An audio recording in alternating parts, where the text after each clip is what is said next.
बिस्मिल्लाहिर्रहमानिर्रहीम अल्लाहुम्मा सल्ली अला मुहम्मद व आले मुहम्मद अल्हम्दुलिल्लाहि रब्बिल आलमीन। अस्सलामु अलैकुम अज़ीज़ान मोहतरम। आज के मेरे बयान का मौजू इमाम अली रज़ा अलैहिस्सलाम की एक ऐसी हदीस है कि जिसकी बरकतें और रहमतें और इस कदर उसकी बरक़ात हैं कि जिसका तायुन इंसानी ज़हन और अक़्ल नहीं कर सकता। उस हदीस के बारे में अहमद बिन हम्बल ने अपनी किताब में लिखा कि अगर इस हदीस को किसी मजनू शख्स पर पढ़कर दम कर दिया जाए तो वो शख्स बिल्कुल सही हो सकता है, यानी उसके होशो हवास वापस आ सकते हैं।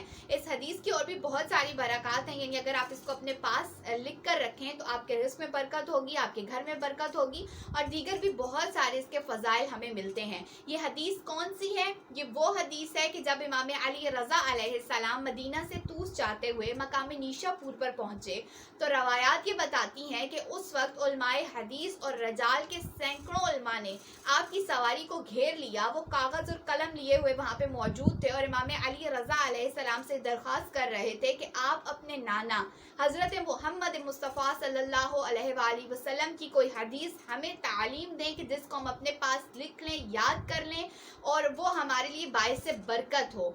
रवायत में है, ये किताब बिहारुल अनवार जिल्द नंबर 3 सफ़ा नंबर 5 पर भी मौजूद है। इसके अलावा बहुत सी मुस्तनद किताबों में ये रवायत आपको मिलेगी कि इमाम अली रज़ा अलैहिस्सलाम ने अपनी उस हदीस को बयान करना शुरू किया तो आपने फरमाया कि मैंने ये हदीस अपने बाबा हज़रत इमाम मूसा काज़िम अलैहिस्सलाम से, उन्होंने अपने वालिद हज़रत इमाम जाफ़र सादिक अलैहिस्सलाम से, उन्होंने उनके वालिद इमाम मोहम्मद बाक़िर अलैहिस्सलाम से, उन्होंने अपने बाबा इमाम ज़ैनुल आबदीन अलैहिस्सलाम से, उन्होंने अपने वालिद इमाम हुसैन अलैहिस्सलाम से और उन्होंने अपने वालिद अमीरुल मोमिनीन अली इब्न अबी तालिब अलैहिस्सलाम से सुना कि मौलाए मुत्तक़ियान ने फरमाया कि मैंने रसूलुल्लाह सल्लल्लाहु अलैहि वसल्लम से सुना कि वो फरमाते हैं कि अल्लाह रब्बुल इज़्ज़त का ये इरशाद है कि कलमा ला इलाहा इल्लल्लाह मेरा किला है, बस जो शख्स मेरे किले में दाखिल हो गया वो मेरे अजाब से महफूज हो गया।